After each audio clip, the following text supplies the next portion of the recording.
So welcome you all in this class. Today we will discuss about cultural concepts या फिर culture को अपन क्या बोलते हैं हिंदी में संस्कृति। तो ये कल्चर जो वर्ड है आप लोग भली भांति परिचित होंगे और ये जो संस्कृति है वो संस्कृत भाषा का शब्द है और इसको इंग्लिश में अपन क्या बोलते हैं कल्चर। जैसे कि बहुत पुराने समय से कृषि हमारी संस्कृति रही है। मृदा, पौधे, पशु, कृषि औजार, रोग, कीट और इनसे होने वाली जो बीमारियां हैं इनका प्रबंधन करना और प्रबंधन करने के बाद फसलोत्पादन करके आय अर्जित करना और अपना जीवन यापन करना। तो ये बहुत पुराने समय से हमारी संस्कृति रही है। तो इसी के बारे में हम लोग डिटेल स्टडी करेंगे। सबसे पहले देखते हैं कि कल्चर का मीनिंग क्या है। Culture is one of the most important constituent as well as tool of the study of sociology. मतलब क्या हुआ कि जो भी सोशियोलॉजी की स्टडी है या समाज शास्त्र का अध्ययन है उसमें सबसे इंपॉर्टेंट पार्ट क्या है कल्चर। एक महत्वपूर्ण घटक या उपकरण भी इसको हम बोल सकते हैं। Our society is continuously changing, new ideas and experiences are acquired by the units of the society.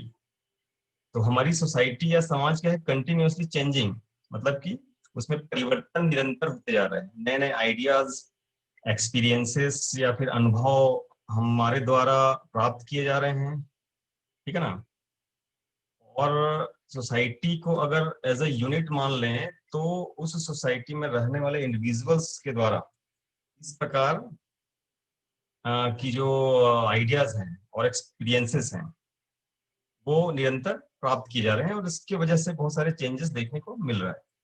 This experiences और learn behaviour are shared by the members in the society. और ये जो एक्सपीरियंसेस की जो हम बात कर रहे हैं या जो लर्न बिहेवियर है, जो सीखा हुआ हमारा जो व्यवहार है, ठीक है ना, वो क्या किया जाता है, शेयर किया जा सकता है। ठीक है, एक मेंबर से दूसरे मेंबर या one society to another society. Thus the culture is the sum total of the thought and behavior leading to total way of life of people in society। ठीक है ना। Thus the culture is sum total of the thought and behavior। इस प्रकार से behaviour जो हमारे विचार हैं और व्यवहार है उसका कुल योग हम बोल सकते हैं संस्कृति को, ठीक है ना। जिससे समाज के लोगों को जीवन का मार्ग प्रशस्त होता है, किस प्रकार से जीवन यापन करना है वो रास्ता दिखाने का काम ये करता है ना। तो कल्चर में भी defined as socially standardised way of feeling, thinking and acting which an individual acquires as a member of society। ठीक है ना। तो इसका मतलब क्या है, संस्कृति सामाजिक रूप से मानकीकृत तरीके की भावना, सोच और अभिनय या अलग अलग प्रकार की क्रियाएं जिसे व्यक्ति समाज के सदस्य के रूप में प्राप्त करता है। According to Tylor, culture is the complex whole which includes knowledge, belief, art, moral laws, customs and any other capabilities and habits acquired by them as member of society। इसको हिंदी में हम क्या बोल सकते हैं कि संस्कृति एक जटिल योग है जिसमें ज्ञान, विश्वास, कला, नैतिक नियम, रीतियां तथा अन्य क्षमताएं व आदतें समाहित होती है जिन्हें मनुष्य समाज के सदस्य के रूप में प्राप्त करता है। अब टाइप्स ऑफ कल्चर की अगर बात करें तो कल्चर को कितने भागों में हम बांट सकते हैं। तो कल्चर में भी classified as material and non material culture. तो कल्चर को हम दो भागों में बांट सकते हैं, एक हो गया आपका मटेरियल कल्चर और दूसरा हो गया नॉन मटेरियल कल्चर। तो मटेरियल कल्चर का मतलब क्या हुआ, material culture refers to the tangible aspects of culture, those things that can be seen or touched। It consists of man-made objects such as house tools, clothing, temples, bridges, furniture, etc। मतलब क्या होगा tangible aspects of culture का मतलब क्या हुआ, संस्कृति का मूर्त पहलू, मतलब जिसको हम छू भी सकते हैं, देख भी सकते हैं, ठीक है, और इसके एग्जांपल्स के रूप में हम क्या ले सकते हैं? हाउस, टूल्स जो अलग अलग प्रकार के औजार, क्लॉथिंग्स जो अलग अलग प्रकार के हमारे पहनावे होते हैं, टेम्पल्स मंदिरों का निर्माण जो हम लोग करते हैं, ब्रिजेस, ठीक है ना, पुल पुलियों का जो निर्माण होता है, फर्नीचर्स वगैरह। तो इन चीजों का इस्तेमाल जिस प्रकार से हम करते हैं वो भी हमारा एक कल्चर है। इस प्रकार का कल्चर क्या कहलाएगा? Material culture. और दूसरा यहाँ पर आप लोग देख रहे हैं non material culture. Non material culture का मतलब क्या होगा? Non material culture consist of abstract aspects of culture which cannot be directly seen or touched, such as the language they speak, the beliefs, the values, walkways, or ways of thinking and feeling, etc. मतलब ये क्या हो गया? Abstract thing. Abstract things का मतलब क्या होगा? जिसको हम फील कर सकते हैं, जिसको हम अनुभव कर सकते हैं, ये अमूर्त पहलू कहलाता है। ठीक है ना? तो इसके एग्जांपल्स के रूप में क्या क्या हो गया? आपके बिलीव्स वगैरह हो गया, जो हमारा विश्वास होता है, वैल्यूज हमारे जो मूल्य होते हैं, वॉकवेज का मतलब होता है जन रीतियां, वेस ऑफ थिंकिंग, किस प्रकार से हमारी सोच है, किस प्रकार से चीजों को हम फील करते हैं, अनुभव करते हैं, ये सारी चीजें नॉन मटेरियल कल्चर के अंतर्गत आता है। इसके बाद हम लोग बात करते हैं कि कैरेक्टरिस्टिक्स ऑफ कल्चर, संस्कृति की क्या क्या विशेषताएं हैं।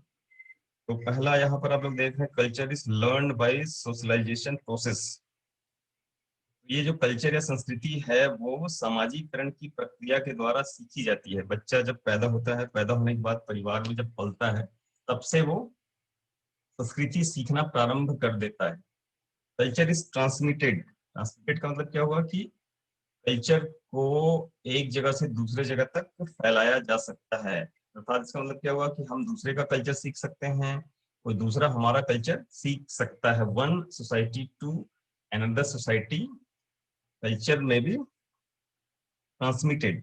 कल्चर इज डाइवर्स, विविध, मतलब इसमें विविधता पाई जाती है। एक सोसाइटी की कल्चर दूसरी हो सकती है दूसरे सोसाइटी की कल्चर से, मतलब इसमें भिन्नताएं पाई जाती है। Culture is universe as well as unique. मतलब क्या हुआ? संस्कृति विशिष्ट व सर्वत्र होती है। अर्थात क्या मतलब हुआ? कि संस्कृति सभी समाजों में अपनी विशिष्ट प्रकृति के आधार पर व्याप्त होती है। ठीक है? Culture is universal as well as unique, मतलब within the society unique होगा, लेकिन एक दूसरे सोसाइटी से अगर हम कंपेयर करें तो उसमें भिन्नताएं पाई जाती है। और केवल यहाँ पर ही नहीं है, इंडिया में, पूरे विश्व में आप देखेंगे तो सभी सोसाइटीज की कुछ ना कुछ कल्चर है, कुछ ना कुछ संस्कृति उनकी है। Culture is shared. संस्कृति साझा की जा सकती है। रीति रिवाज, परंपराएं, मूल्य, नैतिक नियम आदि एक समाज से दूसरे समाज के बीच साझा किए जाते हैं। Culture is static as well as dynamic. ठीक है ना? संस्कृति स्थिर होने के साथ ही साथ गतिशीलता भी इसमें पाई जाती है। संस्कृति में स्थायित्व होते हैं, किंतु यह समय के साथ धीरे धीरे बदलती भी रहती है। जैसे हमने पहले चर्चा किया, इसमें कुछ ना कुछ बदलाव या चेंजेस आते रहते हैं। ठीक है? Culture gives satisfaction. संस्कृति संतुष्टि प्रदान करती है। मानव संस्कृति के माध्यम से अपनी जरूरतों को संतुष्ट करता है। तो ये सब संस्कृति या कल्चर की विशेषताएं हैं। इसके बाद हम लोग बात करते हैं कल्चरल कॉन्सेप्ट्स। तो इसका मतलब ये हुआ कि कल्चर के अंदर क्या क्या चीजें आती, क्या क्या तत्व होते हैं, क्या क्या अवयव होते हैं। What are the components of culture? क्या क्या चीजें मिलकर हमारा कल्चर का निर्माण करता है, या कल्चर उससे बनती है, या संस्कृति बनती है। उसमें सबसे पहले आप लोग यहाँ पर देख रहे हैं कस्टम। ठीक है ना? कस्टम का मतलब क्या होता है? हिंदी में अगर बोले तो प्रथाएं। It refers primarily to practices that have been repeated by a multitude of generations, practices that tend to be followed simply because they have been followed in the past. मतलब क्या हुआ इसका? कि प्रथाएं मुख्य रूप से उन क्रियाओं को संदर्भित करता है जिन्हें पीढ़ी दर पीढ़ी दोहराया जाता रहा हो, तथा ये क्रियाएं केवल इसीलिए किया जाता है क्योंकि पूर्व में इसका पालन किया जाता रहा है। पूर्व में हमारे जो पूर्वज हैं उनके द्वारा ये सारी चीजें किया जाता रहा था, इसलिए हम या जो भी जनरेशन आ रहा है वो उस चीज को कर रहा है, ठीक है ना। तो according to MacIver and Page, the socially accredited ways of acting are the customs of society. Accredited, ठीक है, मतलब जो मान्य हो। Accredited का मतलब क्या हो गया? मान्य, कार्य करने के सामाजिक मान्यता प्राप्त तरीके प्रथाएं कहलाती है। मतलब क्या हुआ कि जो भी कार्य करने का तरीका हो सकता है वो सोशली एक्सेप्टेड है। एक्रीडिटेटेड का मतलब क्या हो गया कि वो एक्सेप्टेड है सोशली। उस प्रकार के कार्य क्या कहलाएंगे? प्रथाएं कहलाएंगे। As a member of society वो सारी चीजें हैं उस पर्टिकुलर व्यक्ति को मानना होगा। इट रेगुलेट्स मेन इंटरैक्शन, कोई भी व्यक्ति का जो संपूर्ण कार्य प्रणाली होता है उसको नियंत्रित करता है। तो क्या क्या क्रियाएं करता है कोई भी व्यक्ति? हिज ड्रेसिंग, उसका पहनावा किस प्रकार से होना चाहिए। अगर आप किसी एक पर्टिकुलर सोसाइटी के मेंबर हैं और वहां के कल्चर को आप मानने वाले हैं तो आपका पहनावा क्या हो, खान पान किस प्रकार से हो, आपकी बोली कैसी हो, वर्किंग कार्य करने के तरीके, सेलिब्रेटिंग फेस्टिवल्स किस प्रकार से त्योहारों का आयोजन किया जाना है। All are control by customs, ये सारी चीजें कस्टम्स या प्रथाओं के द्वारा नियंत्रित की जाती है। Man learns customs from his very childhood and continuously obeys them. मतलब क्या हुआ इसका कि कोई भी व्यक्ति वेरी चाइल्डहुड मतलब पैदा होने के बाद जब आप बोलना समझना जानना चालू करता है तब से वो ये सीखना चालू करता है सारी प्रथाएं, एंड कंटिन्यूसली ओबेज देम, और उसका आदर भी करता है, उसको मानता भी है। In a day to day talk custom is used as synonymous with habit. Day to day मतलब कि बोलचाल की भाषा में कस्टम को कई बार हैबिट समझ लिया जाता है। सिनोनिमस, समान चीजें हैं दोनों, ये मान लिया जाता है। But here are vital differences between the two, इन दोनों के बीच में लेकिन डिफरेंसेस है। Habit is personal phenomena, habit जो है हमारी खुद की व्यक्तिगत कैरेक्टरिस्टिक्स हैं। While custom is a social phenomena, मतलब कि ये सामाजिक विशेषता है। मतलब पूरे समाज के द्वारा जो चीजें मानी जा रही है वो कस्टम होगा। ये हैबिट का मतलब क्या होगा कि वो आपका इंडिविजुअल हो सकता है। There are various customs related to marriage, festivals, worship of God, etc.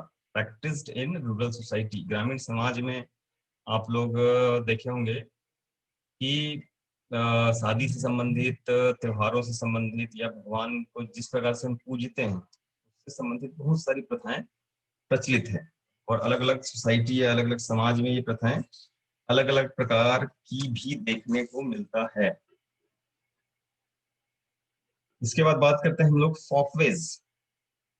तो अगर हम कस्टम ब्रॉड सेंस में बात कर रहे हैं, कस्टम को अगर हम बाइफरकेट करें तो इसको फॉकवेज और मोर्स के रूप में हम बाइफरकेट कर सकते हैं। पूरी प्रथाओं को फॉकवेज, फॉकवेज का मतलब क्या हो गया? जन रीतियां, और मोर्स का मतलब क्या हो गया? रूढ़ियां। तो ये दो भागों में इसको बांटा जा सकता है कस्टम को। तो फॉकवेज का बाइफरकेशन क्या है? फॉक मीन्स पीपल, फॉक का मतलब क्या हो गया कि लोग, जन, एंड वेस रिफर्स देयर बिहेवियर हैबिट्स, और वेस का मतलब क्या हो गया?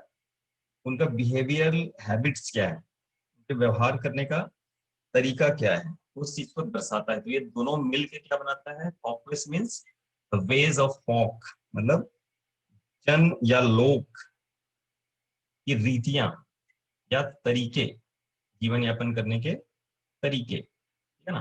तो फॉकवेज और socially accepted ways of behaviour, लोक रीतियां सामाजिक रूप से स्वीकार्य व्यवहार है। समाज में जो व्यवहार, जिस तरीके से व्यवहार किसी व्यक्ति को करना चाहिए वो चीज अगर समाज के द्वारा स्वीकार्य कर लिया गया है वो व्यवहार क्या कहलाएगा? फॉकवेज कहलाएगा, ठीक है ना। Folkways are the customary ways of behaving in society in which society exerts some force for conformity। मतलब क्या हुआ कि लोक रीतियां समाज में व्यवहार करने के प्रथागत तरीके हैं जिसके पालन के लिए समाज कुछ बल देता है, कुछ हद तक वो चाहता है समाज कि इसको लोगों को फॉलो करना चाहिए as a member of society, ठीक है ना। The customary norms of society that do not imply moral sanctions, ठीक है ना। सैंक्शंस का मतलब क्या होता है कि पनिशमेंट, केवल पनिशमेंट नहीं होता है, इसमें कुछ रिवार्ड्स भी हो सकते हैं, रिवार्ड्स और पनिशमेंट, ठीक है ना।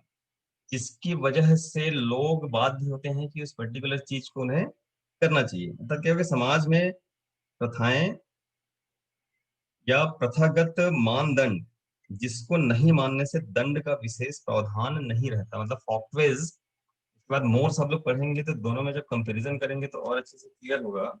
यहाँ पे फॉकवेज में अपन क्या विशेष रूप से समझ सकते हैं कि समाज में प्रथागत मानदंड, कस्टमरी नॉर्म्स, जिसको नहीं मानने से दंड का प्रावधान नहीं होता। जिसको अगर हम नहीं मान रहे हैं तो ऐसा नहीं है कि आप नहीं मान रहे तो आपको दंड दिया जाएगा, दंड के भागीदार होंगे, ऐसा बिल्कुल भी नहीं है। फॉकवेज को अगर हम चाहें मान सकते हैं, लेकिन as a member of society, particular society के कल्चर के रूप में हमें इन सारी चीजों को मानना पड़ता है, बाध्यता होती है।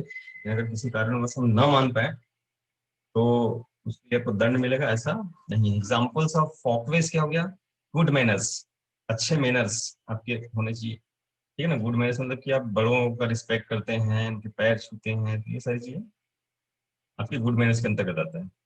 Entering home only after removal of shoes, गाँव में आप देखेंगे तो कई घरों में या कई परिवारों में या कई समाजों में ऐसा रहता है कि आप वहां पर बिना जूता उतारे अंदर नहीं घुस सकते उस घर में, ठीक है ना। तो इस प्रकार की भी जन रीतियां गाँव में व्याप्त हैं। Lady touching the feet of her mother in law, ठीक है ना। कोई भी लेडी सुबह उठकर सासू माँ का पैर छूती, ये भी अ, जन रीतियां जो है व्याप्त हैं कई जगह। राजपूत वीरिंग टर्मल, ठीक है ना। राजपूत लोग क्या है, पगड़ी पहनते हैं। Greetings other with folded hands, हाथ जोड़कर दूसरों का अभिवादन करना, दूसरों का रिस्पेक्ट करना, ठीक है ना। ये भी कई समाज में या कई सोसाइटीज में अब इस प्रकार का कल्चर देखने को मिलता है जो फॉकवेज के अंतर्गत आता है। अब बात करते हैं हम लोग मोर्स या रूढ़ियां। जैसे मैंने पहले ही बताया कि कस्टम को अगर दो भागों में बांटने की बात की जाए तो उसको फॉकवेज और मोर्स में बांटा जा सकता है। तो फॉकवेज के बारे में हम लोगों ने जाना। अब रूढ़ियां या मोर्स क्या होता है उसके बारे में हम लोग जानने की कोशिश करते हैं। The mores are the customs or patterns of behavior which are regarded by members of social system as vital and essential to the welfare of the group।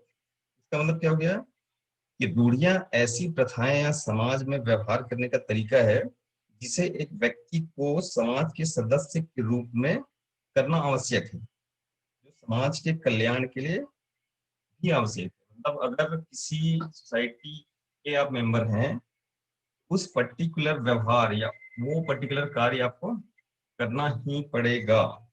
और इस प्रकार के कार्यों को समाज के कल्याण से जोड़ दिया जाता है। अगर आप इस प्रकार का कार्य नहीं करेंगे तो आपके समाज को किसी न किसी प्रकार की हानि हो सकती है।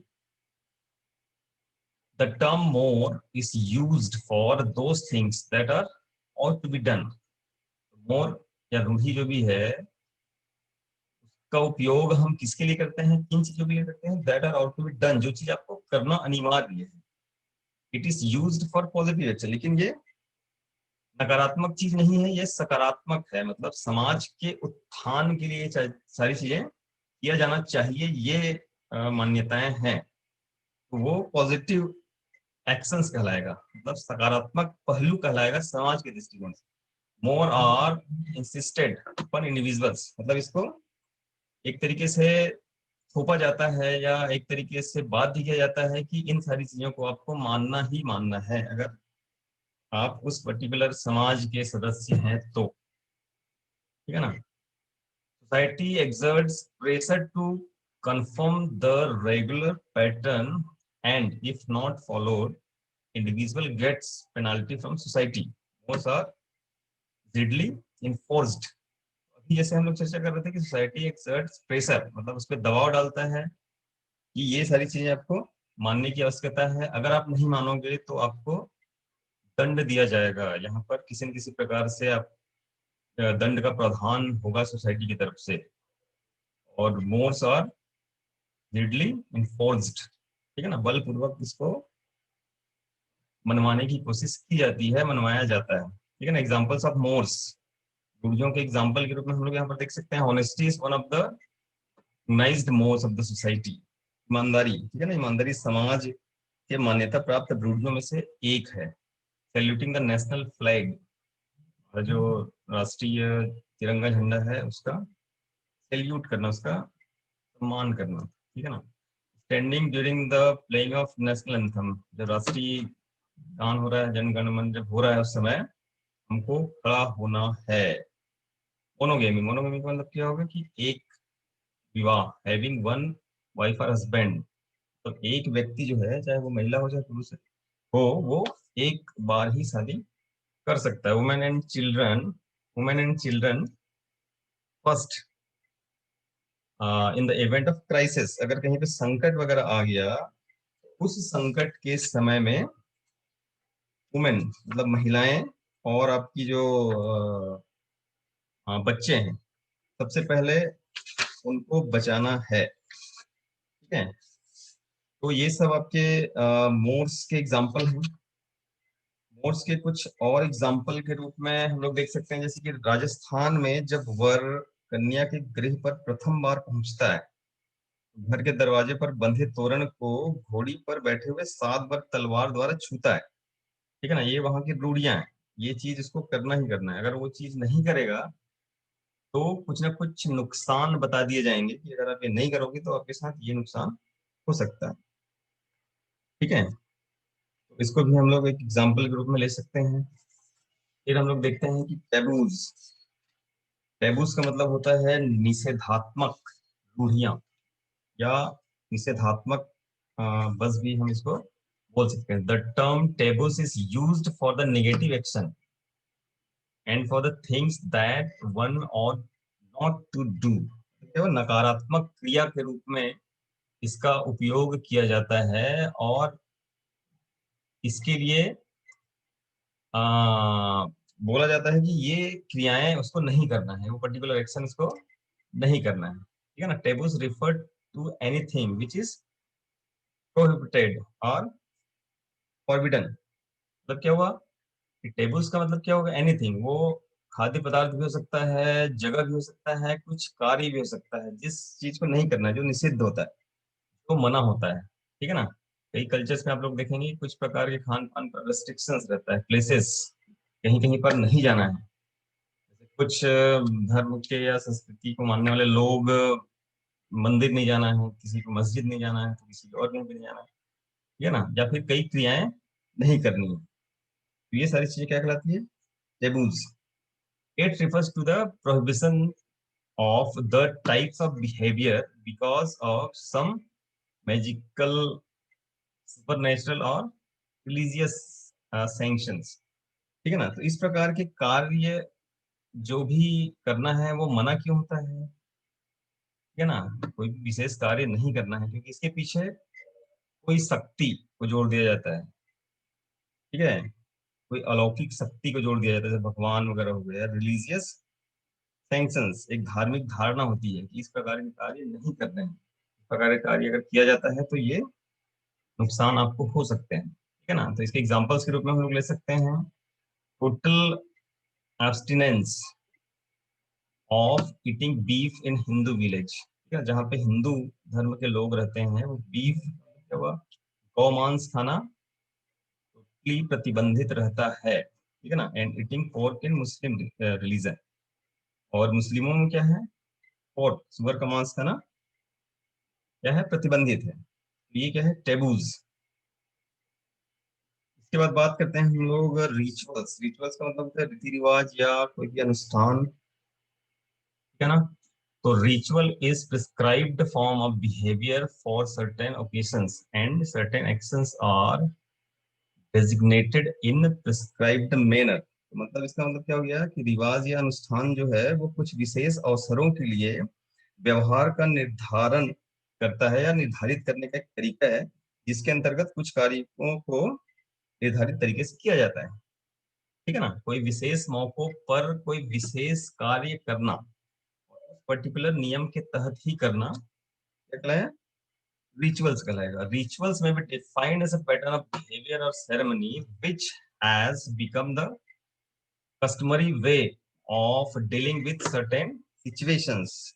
ठीक है ना, तो इसका मतलब क्या हो गया कि रिवाज को व्यवहार करने की पद्धति या तरीके के रूप में परिभाषित किया जा सकता है, जो कुछ स्थितियों में प्रथाओं का रूप ले लेता है। ठीक है ना, generally it is discussed as an aspect of religion, यह एक धर्म के पहलू के रूप में इसकी जब भी हम चर्चा करते हैं तो ये रिलीजन का एक पार्ट के रूप में इसको देखा जाता है। ठीक है ना, religion is found in all established form of activities, और हर प्रकार की क्रिया जो हम करते हैं उसमें कोई न कोई धर्म हमारा है। ठीक है ना, इट में इंक्लूड प्रेयर्स, ये क्या सम्मिलित कर सकता है, कहीं कहीं पे हम प्रार्थनाएं करते हैं।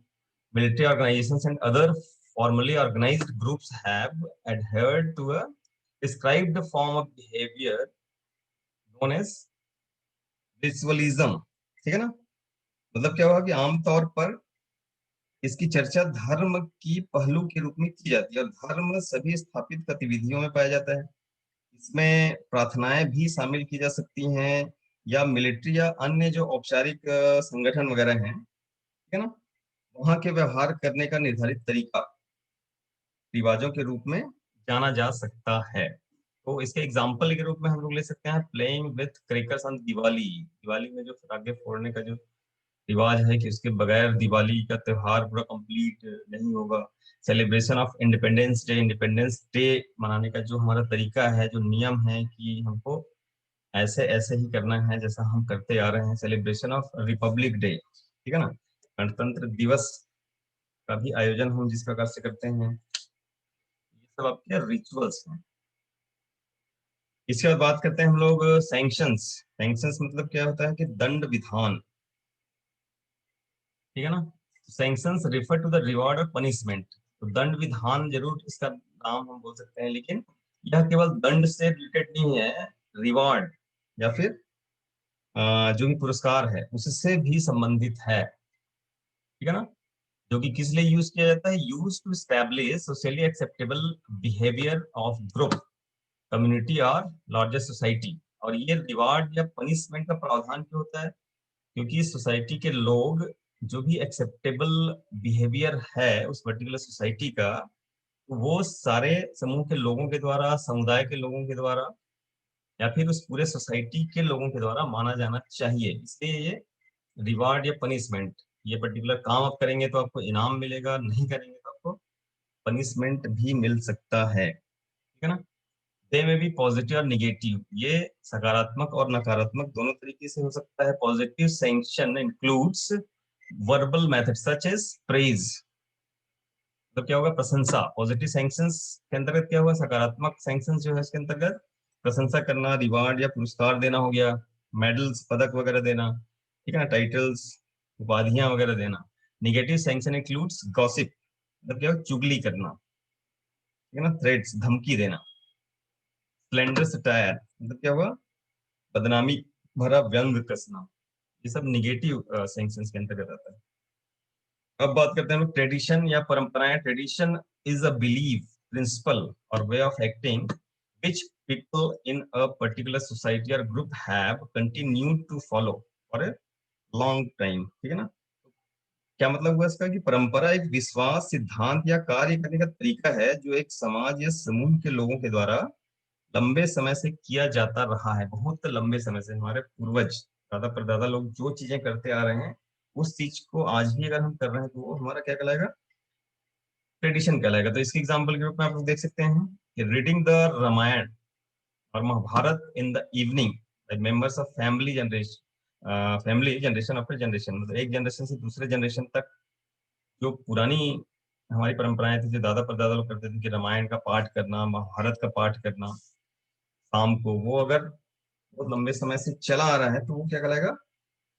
ट्रेडिशन कहलाएगा।